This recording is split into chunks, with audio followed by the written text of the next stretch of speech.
সেদিন বাড়িতে কোনো সবজি না থাকায় ঝুড়িতে দেখতে পেলাম শুধুমাত্র এই দুটো টমেটো বেঁচে আছে। আমার যেমনি ভাবনা তেমনি কাজ, আমি আবার বেশিক্ষণ এক্সিকিউট না করে থাকতে পারি না। যাই হোক, সেদিনকে টমেটোটা আমি পোড়াতে বসিয়েই দিলাম। টমেটো পোড়া খেতে আমার বরাবরই খুব ভালো লাগে।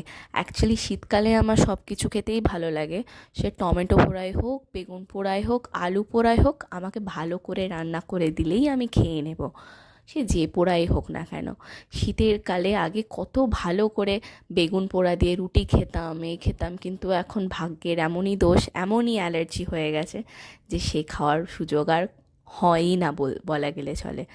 যাই হোক, এটাকে ভালো করে মেখে নিতে হবে। মেখে নেওয়ার সাথে সাথে আমি আর একটা টমেটো বসাতে দিয়েছিলাম, কারণ একটাতে আমার মন ভরতো না।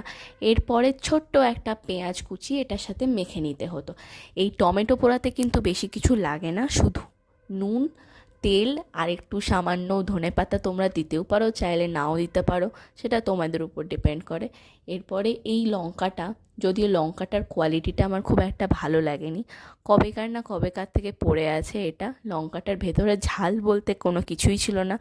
যদিও আমার সব পোড়াতে একটু ঝাল না হলে বিশ্বাস করো মন ভরে না, কিন্তু কি আর করা যাবে, যেটা ছিল সেটা দিয়েই কাজ চালাতে হয়েছে। এরপরে আমি একটু ধনেপাতা অ্যাড করে নিলাম। লঙ্কাতে ঝাল না থাকায় যতটা মন খারাপ হয়েছিল, এই ধনেপাতাটা সেটা কাটিয়ে দিল। ধনেপাতা খেতে আমার সব তরকারিতে কেন জানি না আজকাল বেশি একটু ভালো লাগছে। এরপর চলে এলো আমার ধোঁয়া মাখা ভাত। উফ, সে যে কী ভালো খেতে লাগে! ঠান্ডা ঠান্ডা ওয়েদারে গরম গরম ভাত, সে যখনই দাও না কেন, সকাল বিকেল রাত, আমি সবসময়ই খেয়ে নেব। এত ভালো খেতে লাগছিল সেটা। আমি তো সেদিনকে শুধু টমেটো দিয়েই ভাত খেয়ে নিলাম, আর কিছু দেওয়ার সুযোগই দিলাম না।